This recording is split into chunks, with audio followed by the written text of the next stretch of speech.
Chapter 1, Ch1. Life is a gift one should not squander. That was what my family has had as our unofficial motto, and that is what I lived by for years. I joined the military after high school. After serving for my 4 years, I went back to our family farm and took over after my father's death, and I stayed there for the next 10 years, where I died in a silo when it shifted unexpectedly. I was never a religious man, but when dying I had hoped it would something like the Norse faith, where it would endless parties and training. Or a place where I could learn and build whatever I could imagine till the end of times. But instead I got a generic modern office, where worked a interesting bunch from minotaurs in business suits to imps working on computers. A very non-confrontational person, I sat in a close chair and waited. I had no idea how long I sat there while they all worked, till what I would call a monster girls that looked like a moth noticed me. "Moth, sir, has someone got to you yet?" "Samuel, no ma'am, they were really busy, so I just sat down in this chair till someone came to me." The moth girl just sighed, and grumbled something about asshole imps or something, and had me follow her to a office. Her office was nicer than the main floor, set in a Victorian style with nice hardwood desk.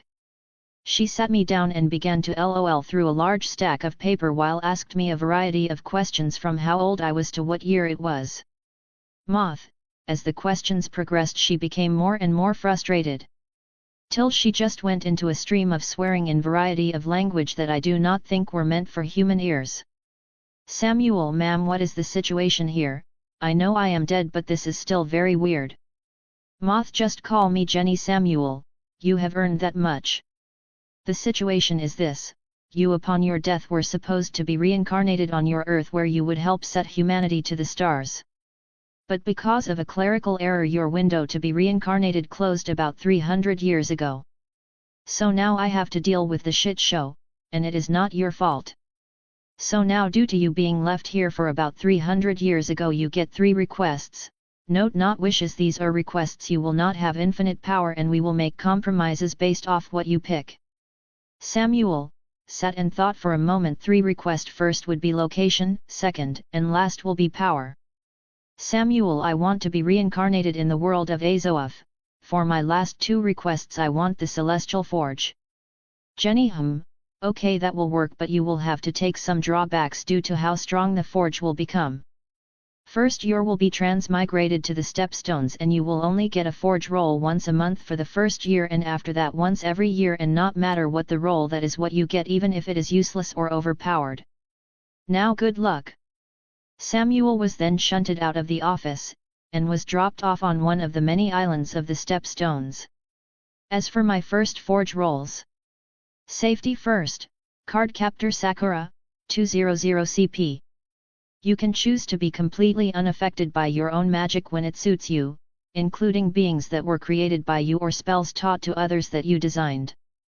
This also includes contract magic, while they still can be wormed out of if a person is creative enough. Schoolbooks, Harry Potter and the Methods of Rationality, 200 CP.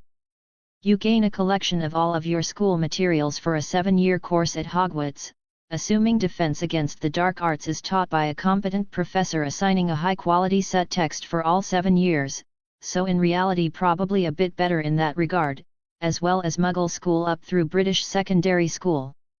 Learning and teaching from these books is easier than normal, enough to almost make up for a lack of an instructor.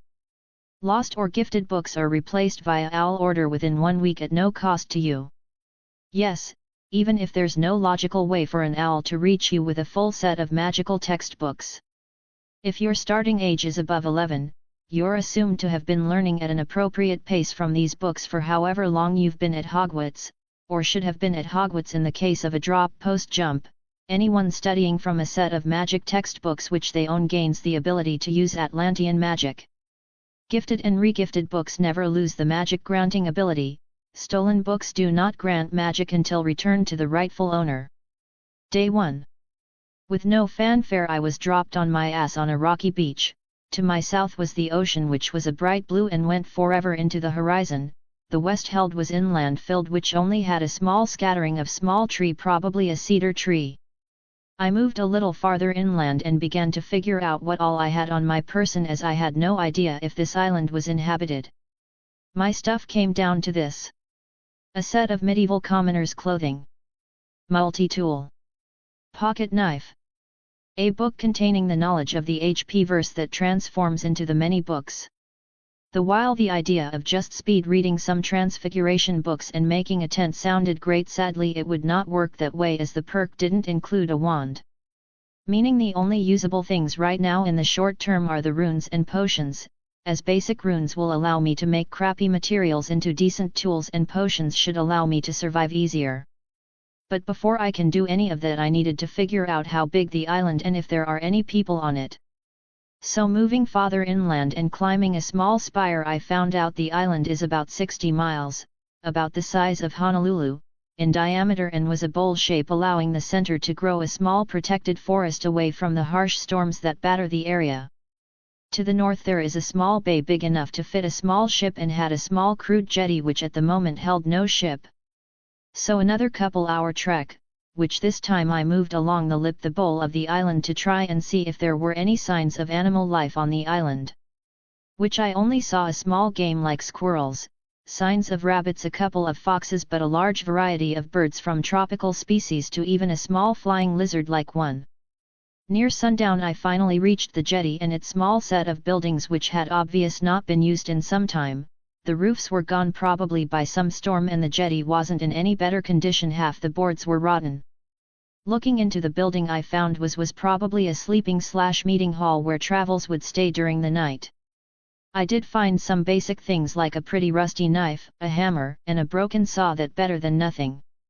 Gathered some driftwood, I made a small fire and bedded down for the night, as tomorrow I had a lot to do. Chapter 2, Ch2.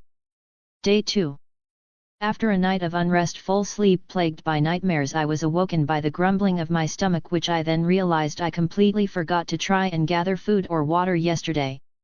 Thankfully, with the tide down as of how early it was, went along the beach and gathered anything that had washed up on the shores, which was a large amount of mussels and other mollusks that cling to the rocks along the coast. I also made sure to gather all the seaweed, as most seaweed can be eaten. The biggest find was where a ship had dragged a whale onto shore and butchered it. While all the meat had been picked clean forever ago, the bones would be extremely useful in enchanting or magical foci. Heading back to the camp, I ate my mussels and set the seaweed aside, and then decided to trek further into the island to try and find some big leaves to act as a roof, or maybe a birch tree that I can strip the bark off. To reach the center of the bowl of the island, I had to either go up and over the bowl or try and locate a passage through the hills. I went with the second, as I eventually hoped to get access to a wand or staff and carve an easier path. Every couple of hours I would stop and read through the herbology book, as it helped me identify some more wild plants that are edible to could be used in potions or salves. Another big find was a small creek that was making its way from one off the mountain to the center of the island, where I found a body of fresh water, about the size of a small pond, that had a variety of plants, even a turtle, which I did not expect to see. I of course grabbed him and continued to scout. I did find a bunch of low-quality clay that I can make a bunch of vessels for storage. Day 3-5. Today was crafting day. I had spent the past couple of days gathering samples of the different flora and fauna of the island, trying to find anything that had any magic in its system. Which I sadly found none, that had more than a small spark, which proved very annoying in gathering components for a wand or any style of foci. The only components that would currently be of any use are the whale bones, as it being such a large creature made its base mana higher than compared to a bird. To increase the average mana inside a creature/plant, a wizard would normally have to breed animals/plants over multiple generations in an area with a higher level of natural mana. This over time would cause random mutations via magic that could manifest, for example, like wings on a horse. That meant I would have to spend the next 5 to 10 years just for a plant to manifest minor magic traits. But after reading some for the more dark/dangerous books from the HP verse, I found a sacrificial ritual where a wizard could sacrifice a number of living things and have its mana transfer to a plant/creature. To enhance my components, I had to gather a bunch of fertilized eggs, as for some horrible reason babies have the best chance of a payoff. The first component was the whale bone, as it would form the main body of the wand. It was placed in the center of circle of my own blood, with the 6 eggs spread evenly on the edge, which acted as pathways for the sacrificial mana of the eggs to flow into the bone. when the ritual activated, the circle came alight with a sickly red-colored flame, and when the tail feather of a great macaw was introduced, it caused the bone to shift in shape, acting like a putty as the feather sunk into the bone end. Last was the sapling of a chaste tree. It and the bones began to merge and interlock, causing an intricate series of runes and carving of the whale and macaw to appear along the wand till it reached a needle-like point. Tentatively I reached out to the wand, but before I reached it flew into my hand and I felt it connect to me, and with a flourish I belted out Phi Lambda Gamma Epsilon as a bout of necromantic flame shot out of the wand. Till sundown I cleaned and repaired my shack, as tomorrow I had a great many plans, as I now had power that very few on Planetos had. Lore. Wands and staves are very different tools, think of them like a sledgehammer compared to a regular hammer. While both cold get the job done, one would cause a lot more cleanup. A stave or staff is meant for great acts of magic like causing rainstorms or calling flame storms on an enemy castle. While wands are meant for more delicate work like shifting the clay on a potter wheel, of carving intricate designs into a wooden figurine. Excerpt from Ellen Herdog's Magical Foci of Europa. Blood/sacrificial magic, it's one of the most delicate arts a wizard can perform, as it can drive even the strongest-willed mad with power. This is why I recommend to never be the direct recipient of such rituals and magics, as foreign mana can poison the recipient's soul. Think of it like different blood types. Expect practically every wizard's type is different excluding twins, CPG 88. To truly benefit from blood magic, a wizard should always follow these rules. 1. Animal sacrifice is the safest and moral way of using blood, excluding willing sacrifice CPG 22, 2. Use high-value object or symbolic items to receive the mana, as they can act as mana banks, and lastly perform purification rituals to purge necromantic energies from one's soul to prevent poisoning. Excerpt from Vladimir Voyko's clan leader of Clan Tremora. Blood and sacrifice. A/N. Do you like the lore bits at the bottom? If so, I'll try and do more to explain magic and how it works for the MC. Also, for those who don't know, I write my main characters as decent people, so no killing just for shits and giggles or rape by the MC, as it is one of the most horrible things a person can do. Chapter 3, Ch3. Day 6. With the help of magic I was able to secure my shelter from the elements and wild animals, and began the day by experimenting on transfiguration via the rusty knife I had found in the shack when I arrived. Transfiguration is more imagination-based rather than high-level arcane equations like runes or potions. Transfiguration is temporary, sort of. It is only temporary when changing something like wood into gold or vice versa. But it can be permanent if you are just changing the shape of an item or removing impurities from something like water. So by casting some charms to remove the rust and transfigured it into a small pot about the size of my palm, which I plan on using to make some potions, as using clay pots for the making of potions can cause impurities from the clay to affect the potion. After that I made an assortment of clay vessels for cooking to food storage, as I eventually plan on leaving this island for one of the more populated islands, as I do plan on carving out my own little kingdom here in Planetos, as if I don't I will never have peace as the 7 Targaryens, or any number of lords and kings that would kill me or hold me hostage. After that is casted a couple of charms that pulled the moisture from the clay crafts and placed them in a basic kiln that I had made and left them to cook while I began work on making a better path to the forested area. With a better quality path and widening the path to allow a cart's width, 4 feet, to travels easily, as I have need of a lot of wood to make a ship sturdy enough to allow ocean travel, because I did not want to spend the rest of my new life sitting on some island. By the time I had the path cleared, I had quite a bit of wood and stone gathered, which I immediately put to use for making a better jetty and construction yard for future uses. Day 7. With the path and yard done, I decided it was time to expand my food sources, as it was a very limited diet, as I had been mostly eating wild plants and mussels for the past 7 days and I was definitely getting sick from it. So researching some spells from Druids of Ireland, I was able to locate some wild fruit trees for mango and best of all bread fruits, which shall become my main food supply. I made sure to keep every seed I can get from my fruits, as in the future these can feed entire islands easily. I also cleared some land for planting just in case, as I never know how long or if I am come back to this island.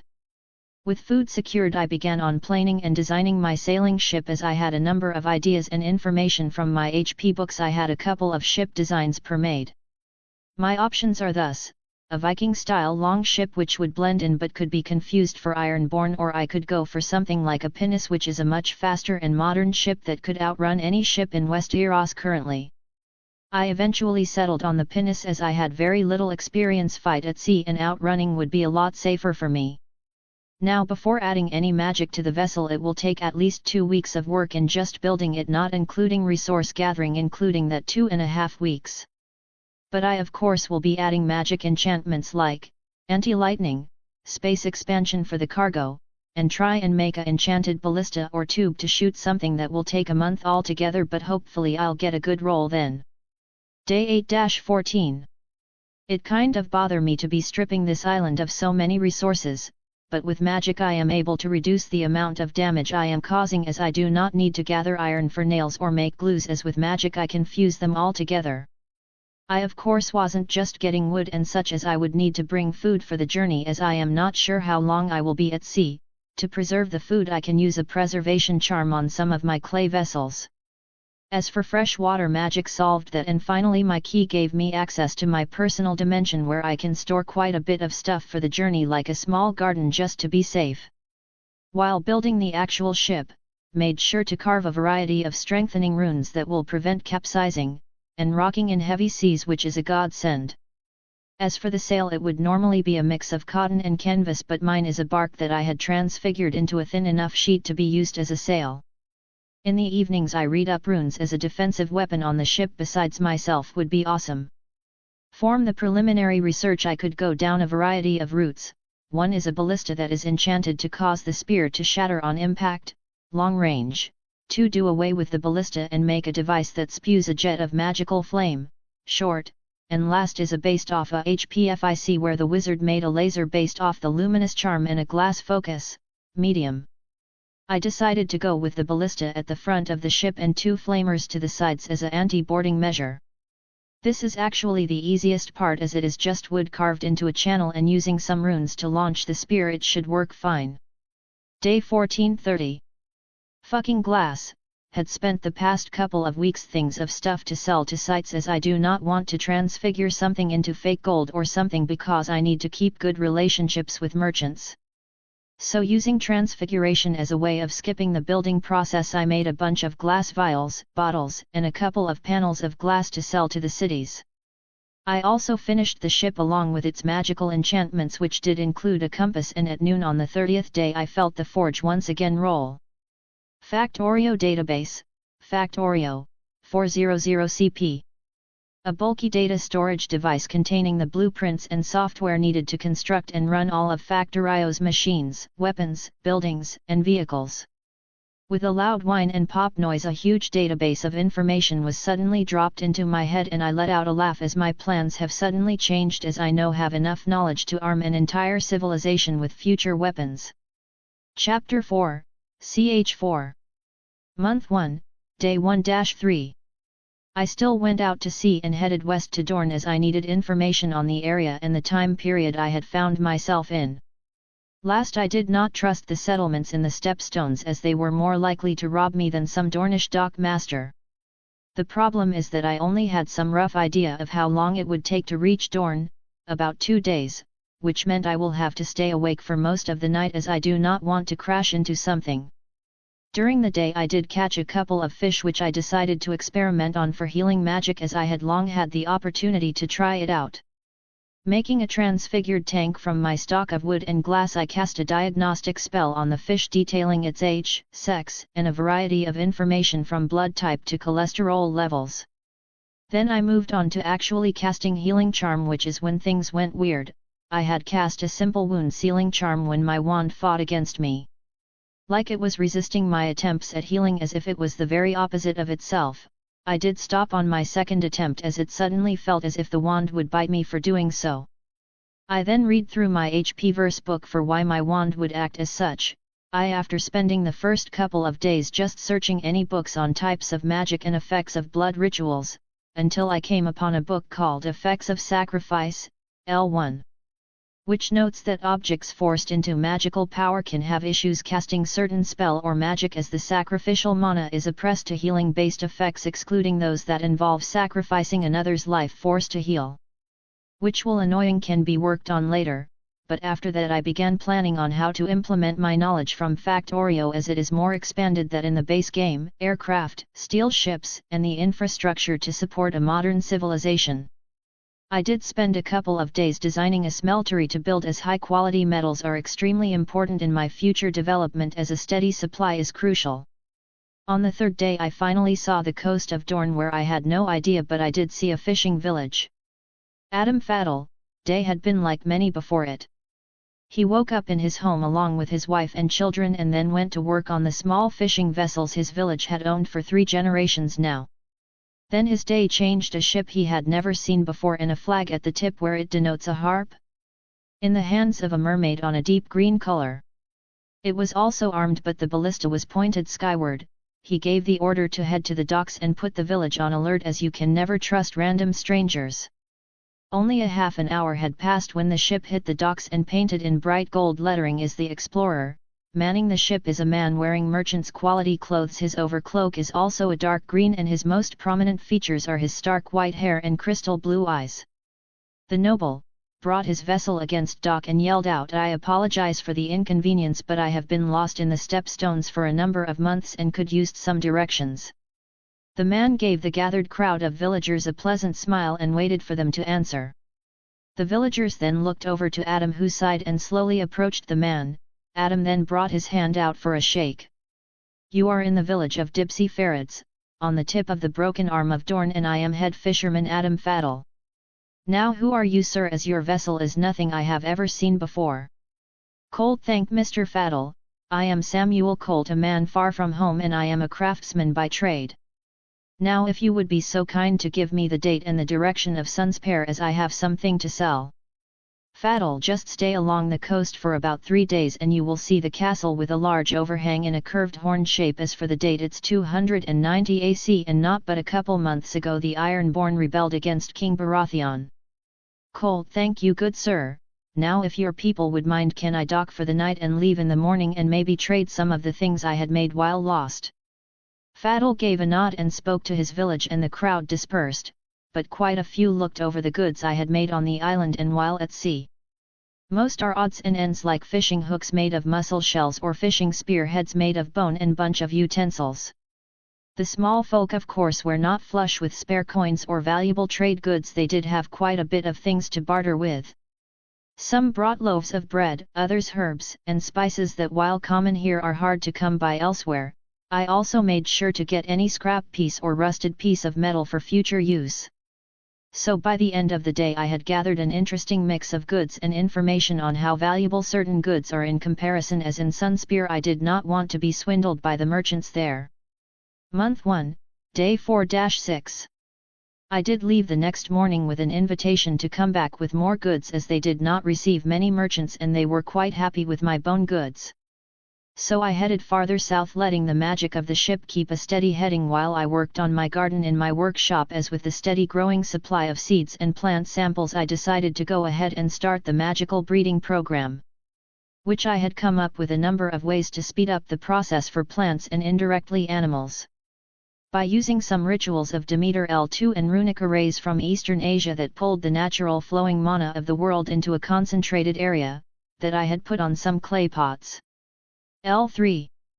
This causes the chance of magical mutation to exponentially increase but the area the pots are placed will affect the mutation. For example at sea the plant could mutate to survive underwater and then be used in potions of underwater breathing, but plants on a battlefield or massacre could mutate into carnivorous or into a shrieker that can literally yell at you to death. So in unregulated or the wants of the wizard this setup could be used to make abominations against God that the Sarkic cults of the SCP verse proud. So I of course planted a species of wheat that I had got from the village along with some herbs and let the natural mana of the ocean flow through them. Upon reaching Sunspare I paid the docking fee with what little coins I had gathered from the village and began walking to the center of the city, after I set a number of wards aboard my ship just to be safe. And on the walk I could feeling something consistently looking at me, not just because I was dressed differently or trying to rob me of my goods, but as if it was studying me. Then while I was walking, a couple of House Martell soldiers approached me, not in aggressive manner, rather a kind forcefulness that I was to be guided to the castle.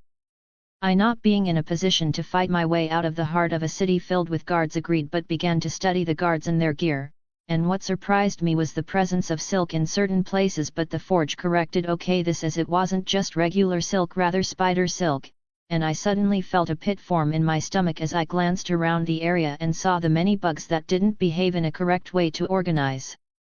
The guards had me drop off my cart and goods while I was guided into the main castle itself, where I was greeted by the prince family, the Martells. Lore Magic L1. In my years of duty I have witnessed a great many rituals to my gods, and gods like her, and like the gods of old, they require sacrifices. For gods like Hika, she asks for sacrifices of food, animals, and other comforts that are, while not damaging, are actually worth something to the worshipper. And if done correctly, the worshipper can receive a great number of gifts. For example, a wizard could be inspired in creation of a new spell, while a non-mage could become a cleric of paladin of their faith, and sacrifice is great enough. But in the case of my colleague Ilhikako, his god requires a greater sacrifice, human or sentient sacrifice. This can cause a even greater reward or punishment in turn, as in the case of the collapse of the Maya civilization by a massive sacrifice by the old Aztec Empire. Effects of sacrifice by Amenephes, the head priest of Hika, and Ilhikako, head priest of Tezcatlipoca. L2. Rituals of Dementor preformed require the worshipper, to the case of small ritual, to sacrifice or preform a series of complex prayers and hymns, but in large cases pigs and other livestock and even chariots were to be killed or burned. L3. Usually preformed in Japan and other East Asian countries, a demon or malicious spirit would be sealed into a variety of objects and would then be protected and have further rituals to keep it sealed. In this case, by using a different application of this style, a mana trap was created to soak the souls and plant and cause to eventually gain magic. But in doing this, karma and the other emotional energies can cause dangerous or evil being to affect the plant. For example, a plant on the blood-soaked battlefield can become a corpse flower in extreme cases. Chapter 5, Ch5 Rewrite. A lot of dialogue and business talk in this chapter, but we should be picking up pace soon. Also changed the location of the town, and in addition reworked the deal Doran struck. Month 1 Day 6. In front of me 6 member is one of the most dangerous families that have ever walked. Each could poison me in a matter of seconds and I would be none the wiser. But their danger level hand already jump as by Prince Ophelia Martell is something different. A witch as could feel her magic saturating the small animals in the room, form the bugs to the very dangerous snake on her shoulder. And I could immediately tell I was in the room with no other than Kepri, the most dangerous warlord to have ever walked the face of the earth. I thankfully kept my cool and gave a respectful bow to Doran as the pleader of Dorn and waited to be spoke to. Doran, my men in the docks have spoken of a interesting man and ship that had docked in my docks, carrying a large amount of expansive goods. Now what are you doing in my lands, and who exactly are you? He spoke with a steel edge in his voice that held the power of his station. Colt, I am just a merchant and a craftsman by read. As for my name, it is Samuel Colt, and my titles are useless now. The mention of my name caused Ophelia/Taylor to whisper something into her father's ear. His fav never shifted from his polite smile. As for my goods, it hold a variety of slaves, glass, and none-crafted goods that you would never be able to find here before. Doran, still not trusting me but seeing his niece's reaction, has his guards go off and revive my chest as they are internally expanded to carry more. While their guard left, Ophelia whispered something in her uncle's ear and made her way back to her seat. Colt, my princess and ladies, let me present just a small selection of my goods. First, my intricate whale ivory carving that note the stars, another is my salves that can heal and prevent sickness to, and finally crystal clear glass. O'Brien was the first to examine each of the crafts, as he had spent a great many years on the sea and at ports. He did a number of tests in the glasses for sturdiness, and eventually he passed one of the bone fountain pens to his daughter, and she then slowly made her way to her uncle. Doran, guards, you may leave us, we have something private to speak about. The guards nodded, gave me a look and left the room, leaving me alone with the Martell family. These are quite beautiful crafts, and this is the clearest glass I had ever seen. Now from what you said you are a craftsman and how much love you show these craft I assume you made them, which is a feat that not even the great glass workers mirror.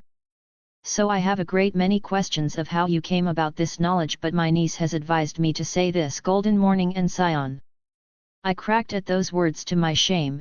It all suddenly made sense, the ever-present bugs and the immediate noticing of my ship in the docks, and I let out a small kepri and met eyes with one of the most dangerous women who had ever walked a version of Earth. Colt, I know what that means, but not in the way your niece does, as I had only read about the event that had taken place on the horrible day, as Princess Ophelia and I are from very different places. Doran looked to his niece, who just nodded and gave me a look of interest. Doran, now, with that done, I ask you to please stay for lunch, as it seems we need to have a much more thorough conversation. As what little my niece has said about her past life, I know that it had a great many wonders that it seems you can create. Taylor/Ophelia did give him a dirty look for his passive threat and spoke to MW for the first time. He won't lock you up and throw away the key, but we will be entering business, as even if you can only make these and have skills in shipbuilding, you are worth a great more than that. I did give a sigh in relief and followed the Martells into their private eating chambers, where servants brought out wonderful meal of baked fish and fruits. Ophelia was the first to speak, as it seems she will be leading this section of questioning. Ophelia, now, you said a name that I had not heard in over 16 years, but I ask you not to speak much on that part of my life, as I have moved past that. Colt, yes. I had only read about your previous life, as the multiverse, as you have noticed, is quite a lot larger than the PRT thought. Also, if it makes you feel better, there are multiple versions of yourself out there who had never even come close to experiencing your hardship, they even never gained powers. Ophelia was well not shocked at that, but seemed to be put at ease that at least one version of her had not become Kepri. Her family was mildly confused, but a couple of her half-sisters seemed to understand what she had seen and done. Ophelia coughed. Thank you for that. Now, for what knowledge of Earth do you have? And it also seems we come from very different Earths. Could you tell me about yours? I immediately thought up Elias hiding the forge is my greatest asset, and while she looks a lot more chilled out, I don't trust this family. Colt, you may have actually read about my own Earth if you are familiar with the Harry Potter book series. I come from one of those. And here's some proof. I flick my wand and summon a thing of black roses and pass them off to one of the sand snakes. As for knowledge from Earth, I was an engineer, and from a ritual back on my Earth I have perfect memory. While I could have hidden my magic, it would make a good deterrent for her to betray me or spy on me, as I knew a couple of anti-pest wards. Ophelia eyed me up and down. Hey, so my magic theory was correct about how my powers manifested here. As for myself, while I was a good student, after a bullet to the head and 16 years you tend to forget things, I have improved shipping via the compass and even a private printing press, as you know yourself how dangerous those are. Cold, correct. Even just publishing the 7-pointed star L1 will cause political ramifications in cutting into the profit margin of the church. Now, I have some bare-bone plans for developing a couple different business for gathering wealthy. For example, I know that metallurgy is behind the times, and I could start a smeltery at a decent scale. Doran, now, this is where I take over, as it seems you are in the need of land or men, and Dorn has much of both. With that our discussion began. I knew on the island I had appeared on I could place a couple cities, but they would be extremely tightly, but could hold about 16,000 people. But I needed people, and lots of them, as I didn't trust the locals of Stepstones to have much in terms of true settled lands. Till we reached a deal. One, I would be allowed to recruit from the Martell lands, but in exchange they would get better deals on future tax and tariff laws. Doran would also be personally investing a large chunk of gold in my initial business to further cement our deal. He invested into a smeltery that would at minimum be able to produce at minimum 1 ton of steel a month, which would completely outproduce anyone on the planet. For this his family would receive 5% of the profits and receive at minimum 6 tons of steel a year for no more than 10 years, for as long as the Martell family wanted it. As for glass production, they would for 10% of the profits in exchange a number of spies, and the equivalent of the secret police of Dorn will be transferred over to me and to teach future students, in addition to protecting me from mere assassins and supply me with merchant connections for both the steel and glass. I would also be staying in the palace till I could build my own castle on the island and enough infrastructure to support a population of 1,000 people. While here I would act as retainer in the position of an assistant for Ophelia, where we would work on infrastructure projects as Dorn, while not greatly damaged in the previous rebellions, still needed repairs and updated infrastructure. While betrothal would also be included, he did not fully trust and believe my capabilities, so it was tabled for now, but he did hint that it was expected in the future. Lore Magic L1 The Seven-Pointed Star is the holy book of the Seven Faith. Also, for those who don't know, the Ophelia is Taylor a bear from Worm. Chapter 6, CH6 Rewrite. Month 1 Day 7. I missed a good bed. I had spent the last month sleeping in a hammock in a shack, then at sea, as if I tried to transfigure a bed but it would revert before the night was over, so I had to make do, but here in the palace the room provided was one of the best night of sleep I had in months. After eating a nice light breakfast of fruits and breads, I was then told to join Doran in his solar, where Ophelia would run me through her infrastructure projects she already had started. Ophelia, good morning. Now Dorn, like most desert kingdoms, are limited by the access to fresh water. With the help of some scholars, we have devised a aqueduct system that should bring water to more isolated regions, but we don't have a strong enough mortar that can support the weight. And do you have some other recommendations on what else we should develop? Colt thought to himself he knew a number of different ways to accomplish this, and with the Factorio database he knew of some super concrete mixes that could withstand nukes. But he didn't want to give Dorn too much help. Lime mortar with a high content of gypsum will support a high weight, and a better design will also help, as arches will support a lot more water than the ones you have here. Now for other infrastructure, a water reservoir like that of Constantinople, which could hold over 17.5 million gallons of water. With it you build garden towers that, with the help of some high quality pipes and some windmills, you should be able to make hanging gardens. Doran, this is all well and good, but how can we afford this, as these aqueducts alone will bankrupt Dorn for the next 3 generations? Who was testing Ophelia on her statecraft, as he had a number of plans that she was not privy to. Ophelia, that is where my textile industry comes in, as even with our Mr. Colt's industries, my spider silk is one of the most sought after cloth, and if I make a large stockpile and we work slowly, we will have it all done in about 10 years. Doran nodded and wrote down a couple of notes.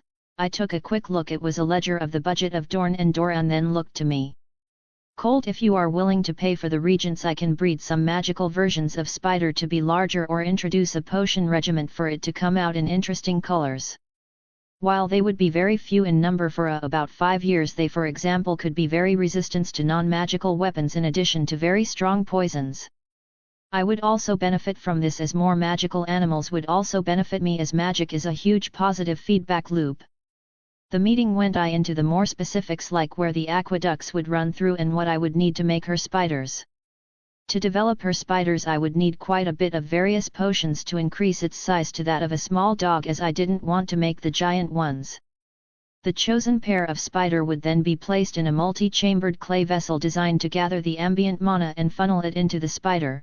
In each chamber would be what Ophelia wanted to spider to feed upon and what level strength she wanted to web to be. She placed a variety of common but not regularly eaten fruit, a very small amount of rotten sewage, and lastly a piece of steel for the web. Upon asking her to explain the reasoning of the food choices, as due to what she chose, these would be very weak if not completely domesticated spiders and only be the size of a chihuahua. Her reasoning is this: if she were to die and leave no one to learn her skills and magic, she wanted her family and future family to benefit from these spiders. As the spiders would act as solid waste cleaners of sewers, and when she figured it out, future non-magical should be able to harvest the webbing and uses it. Month 1 Day 10:30. Upon completing the vessel and placing the ingredients inside, I left them to grow for the time being and will check on them in about a month. I also had been told that the all clear was given to guide a ship to my island, where I would set up the initial settlement and industry. I was joined by Ophelia and her father O'Brien, who guided me there on my ship, as he had said he was guarding his brother's investment. Upon reaching the island I went about deciding where I would be establishing my first settlement. Thankfully no one had decided to drop by in my absence, and went to work designing the basis layout. Grabbing my wand, I focused for a moment and began to walk amongst the area, clearing the paths of weeds, leaving a faint green line marking out the foundation on my temporary castle. It would be stationed inland, where my path cut right through the mountain into the bowl of the island.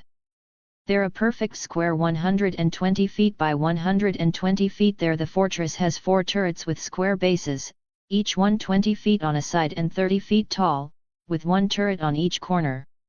The turrets are connected to each other by stone walls that are each 80 feet long, creating an enclosed area. Each wall is 1 foot thick and is composed of panels that are 10 feet wide and 20 feet tall. A small keep stands inside the enclosed area. The keep has a square base that is 50 feet on each side, and it has 3 floors with 10-foot high ceilings. Each of the floors can be divided into as many rooms as you like, provided each room is at least 5 feet on each side. Image. The castle alone took about a week on its own to complete, as it required me to rip the very stone from the surrounding mountain while transforming it into the fortress. The fortress, like all my future buildings, was designed to follow Byzantine architecture styles with its massive domes and high ceilings, as it wasn't quite a total alien style but borrowed from Dornish and Essos. Next came the very important dock where future trading, war, and fishing vessels would land, and for now was just a simple stone dock that stretched about 500 feet out, but I had dug out enough sand to allow a full galleon to dock in the future. Next came for the homes and farms. They would be inside the caldera, where they would be protected and where extremely fertile soil was. The farms all looked out of place compared to the time. In a series of perfect squares, drainage ditches were placed to allow fields to be watered when needed. In the center of this complex was a water tower where I had placed a pump that was connected to underground lake, which would purify the water as a preventative measure against salt intrusion. By the tower was a large barn where farming equipment was stored along with any animals that will be needed in the future. The home they all would live in are some of the highest quality in all of West Eros, as very few peasants could afford to live in such solidly constructed brick homes. By the time I had enough homes and basic infrastructure, i.e. seeds, food, tools, ext, for just a couple of 100 people, but with it done I could begin to have people join and start to expand themselves. After I taught them how to use their new equipment, all the different crops, new building styles, basically all the new things I and Ophelia had introduced. As she over the past 3 or so years has encouraged 4-field crop rotation, cutting down on the teaching I need to accomplish, then finally as I was returning to Sunspear the forge rolled again. Sidna Mine, Elder Scrolls Skyrim SB, 200 CP. Nobody escapes Sidna Mine, that's how the saying goes anyways. Sidna Mine is an extensive set of tunnels snaking into Nirn, which the Silverblood family uses as a prison and as a source of much wealth. Yours isn't that same dreaded mine, though it's similar in many ways. Placed in a reasonable location of your choosing is a copy of the mine, while the original was predominantly used for silver mining. Yours is much greater. Throughout the mines are extensive reserves of just about all of the ores found in Skyrim at the time, ranging from ebony to stalarim, and will produce an incredible amount. These reserves will replenish themselves once they begin to run dry, and the mine will be manned by NPC guards and workers, though you could always appoint your own workers and guards if you wished. In future jumps it updates to include new material in the mine. Chapter 7, CH7 Rewrite. Month 2 Day 1-3. The mine which I held in my forge for now gave me a pause, as the mine held a number of people within it. Unlike the mine, it wasn't filled with forced labor but regular Forsworn people. This mattered because the Forsworn had no issue using magic, unlike the Nords, meaning I had about 20 people capable of magic. The guards and works, like most people of Skyrim, know at least 2 magical spells, flames and self-healing, thus they are more formidable against those in West Eros. The forge thankfully made them fiercely loyal to me so long as I treated them well, but the problem is that the mine must be a physical location in the world or in my forge, which I trying to keep secret. So before leaving for Dorne I placed it on one of the mountain sides. On the western of the island that I had decided to name Rhodes. Along the way I had cleared enough room for a road and a track for ore carts to make its way to the town center where the future factories would be built. At the foot of the mountain I focused my mind inward, where the mine was waiting to be released, then the earth in front of me began to shift and fall into the mountain. Then with a foof noise the torches leading into the mine came alight and a group of about 25 began walking out of the mine. Leading them was a group of 5 Markarth guards wielding swords, spears, and a shield, while the rest were regular miners but a couple holding ball of light. The leader, an old man by the name of Phelan, which was one of the mages/wise men of the group which I went forward to greet. Phelan: greetings. The Forge has given us some basic information on where we are and who you are, Mr. Colt. As for us, most of us are forsworn prisoners or people the leaders of Markarth just didn't like. That means we are going to need some reassurance that this will not be a repeat. Colt shook the man's hand. Thank you, Phelan, all of you will be treated with the utmost respect. As for what you will be doing, those of you who have any practical knowledge of magic, I will ask you to help me develop a magic curriculum for our military, while those of you who have any smithing knowledge help me teach the locals how to use the rare minerals. Phelan and I would enter discussions on the pay and standards of living he and his people would have. He would also be helping me start the beginnings of my new government. I would obviously have the most control over the government and basically have complete control, but the days to running would be managed by a future council by the various major parts of the society, like mages, industry, commerce etc. But for now a very bare bones system would be established while the government grew and would allow us to adapt and grow. Before I travels back to Dorne, I with the help of the miners built and marked out where the various government and farm buildings. With the help of HP magic I was able to build some basic brick and mortar home for the main town with various shops and government buildings like a courthouse. While the farms would have nice English colonial homes and various barns and warehouses for storage. To help pay for the first wave of recruits I made a bunch of glass items to start up enough capital to pay a number of craftsmen and farmer to act as foremen or to be farmers, as they need to be taught using the new plow, seed drill and watering system. A lot of the men I hired were second and third sons who would have to leave their home to prevent competing with their brothers or just being another mouth to feed, so they after some convincing joined me. The only ones I had to fight were the farmers, as their families had been farming on the same land for generations, so the prospect of leaving their farms were terrifying, so they had to be given a larger sum of money. As for the menial jobs like haulers, construction, and logistics, I got over 50 homeless people were invited to work. Some brought families and children, other just walked on the ship with the shirt on their backs. More were to be hired as time went on, but for now we needed to continue to set up the basics. In total a group of 300 would agree to start colonizing the island. Most are farmers, while the rest a variety of different craftsmen from potters to blacksmiths who would start out industries. Upon reaching the island I set to teaching the settlers how to use the new equipment, while very simple uses, and after a couple of attempts soon the fields the settlers thought massive were planted in record time. Once the planting was done many of the settlers began to grow restless as they had never had this little to do, so I began to pick out those who showed promise and began having them start up the various industries. From bricks to herbalists, soon every craftsman had at least 2 apprentices. All of them were taking to their new jobs with gusto, as with the magically enforced contracts they were truly trying their hardest. The contract that all setters down to the children can be outlined very simply. They were to renounce their loyalty to Dorne, swear allegiance to myself and future family, and work their absolute hardest to the best of their abilities. It also includes a number of hidden clauses that further encourage the setters to be okay with magic, as in the next couple of years I expect natural mages to be born. The farms themselves are using a 4/5 field rotation, which I had to explain as thus. Dividing the farms into sections of 4, in field 1 wheat or other grain is planted, field 2 turnips for animal feed and they help cleanse the soil, 3 next is legumes, beans and such, adds nitrogen to the soil, and 4 is fruiting veggies which consume the nitrogen.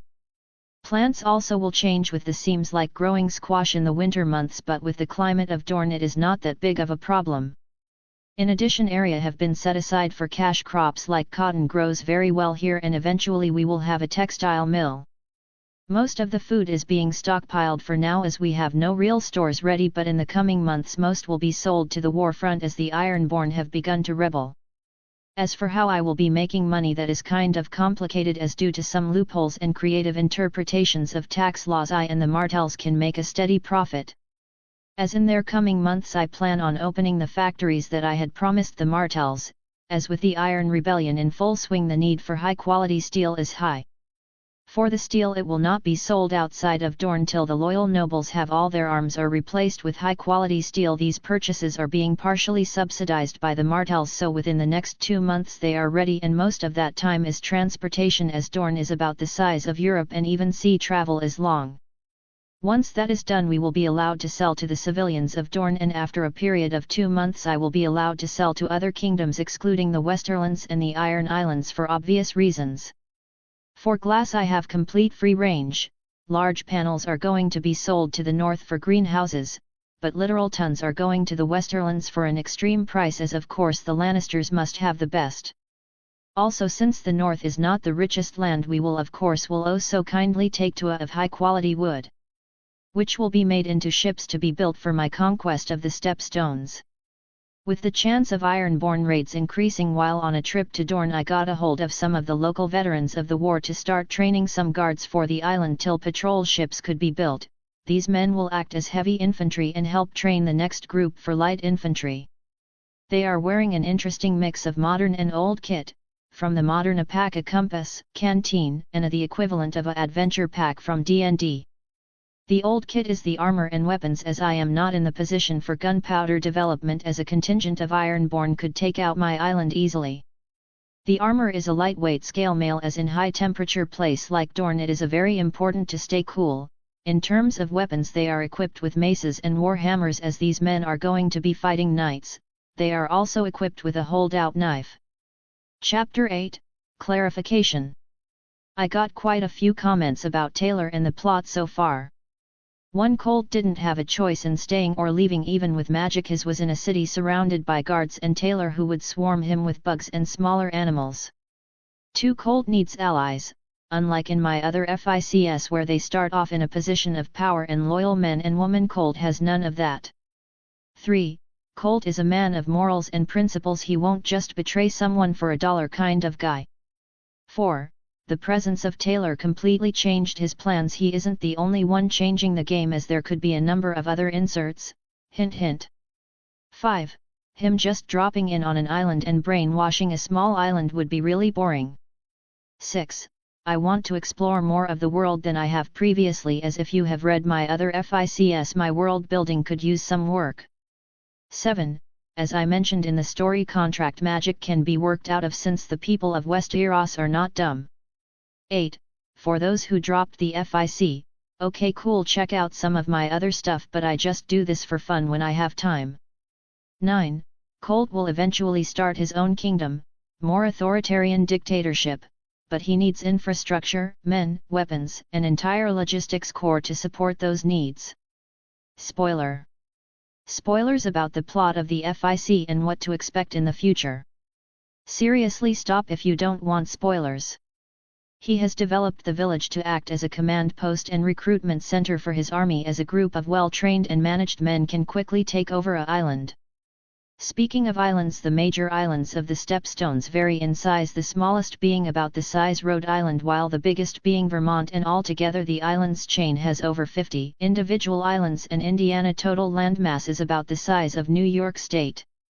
About the size of the main British Isle.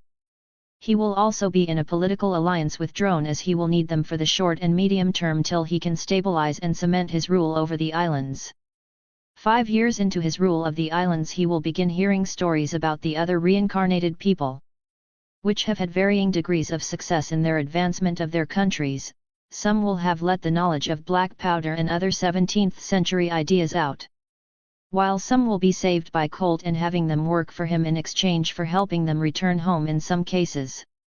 Also, the spread of technology via Colt will be a mixed bag.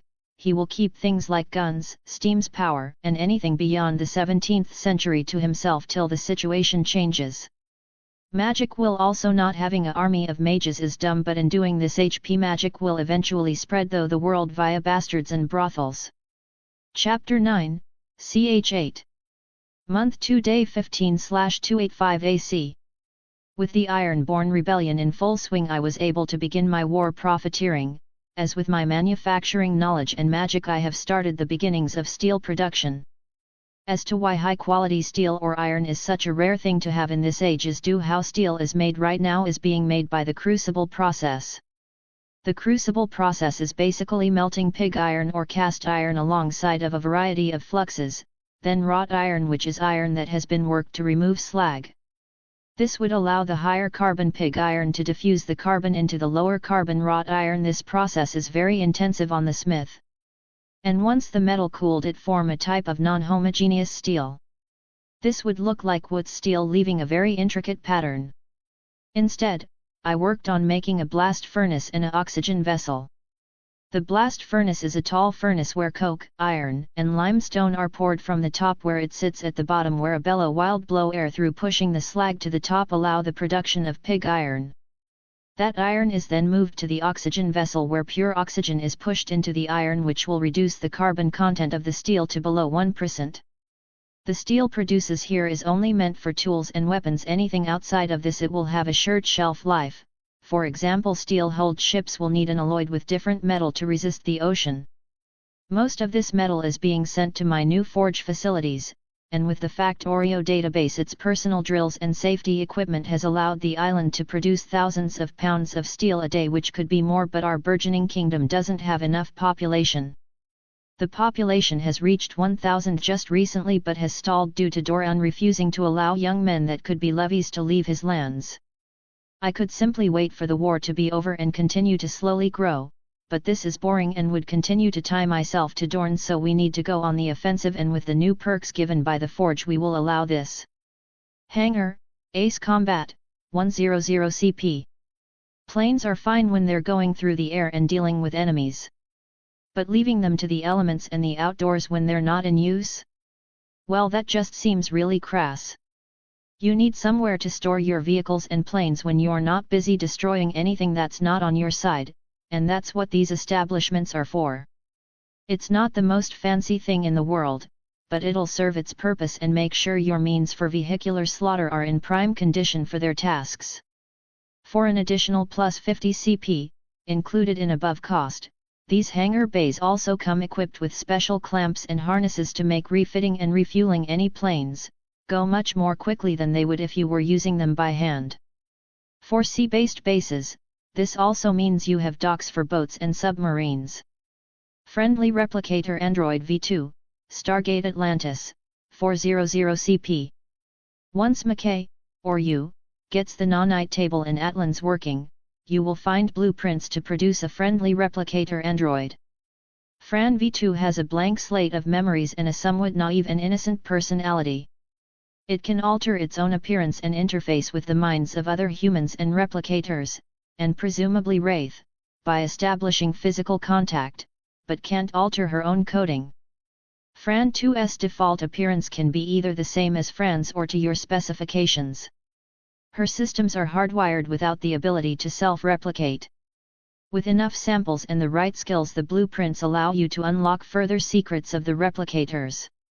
Try not to accidentally engulf your warehouse, or any planets, in a swarm of nanomechanical spiders. Rapid Construction, Blazing Saddles, 50 CP. You are not only a truly excellent carpenter, you are an exceptionally fast worker. Any form of construction or crafting will be completed in a tenth the time it would otherwise take, though your overall quality will suffer if you use this at full effect, times 10. At times 2, you'll sacrifice none of the quality, but as you get closer to times 10, you'll sacrifice more and more of it. The first perk gave me a secure place to begin construction of some very advanced naval vessels for the time for a quarter of the time, as with a mix of my current perks a squad of 5 ships will be completed by the middle of my 3-month on plan Edos. These ships will not be manned entirely by a bunch of the locals, rather in part by androids, which will be my enforcers and watchers on the crew, while the bulk of the crew will be recruited from the various ports in Dorne. The ships I had already planned out. They will be iron-hulled barks armed with enchanted ballista, as I didn't have the power base to keep gunpowder under my control. I only planned on making 3 of them, as I didn't have the manpower to fill up a more than that. With the Factorio perk I was able to set some robots to build the ships that will need a name while I introduced myself to Fran. Chapter 10, Explanation on Lack of Chapters. So as you all know well that I stopped posting for months at a time then post a lot in a short time. This is because of a lot of issues ranging from writer's block to work being really busy. And to catch you up on some of the really shitty personal stuff without giving too much of my identifying information, I can say this. I first started writing when I dropped out of college because of a really bad car crash that totaled my car and then having to quit the job I had. I tried online but I was so depressed and felt like a failure I completely dropped out to try and join the military. That has also fallen out because my parents have had some financial issues from my dad having to retire early due to health reasons, so I had to start working and help them keep the house. So now I'm doing blue-collar work for a school system, which I actually really enjoy and plan on making it my career. But because of this I'm exhausted when I get home and don't feel like writing most of the time.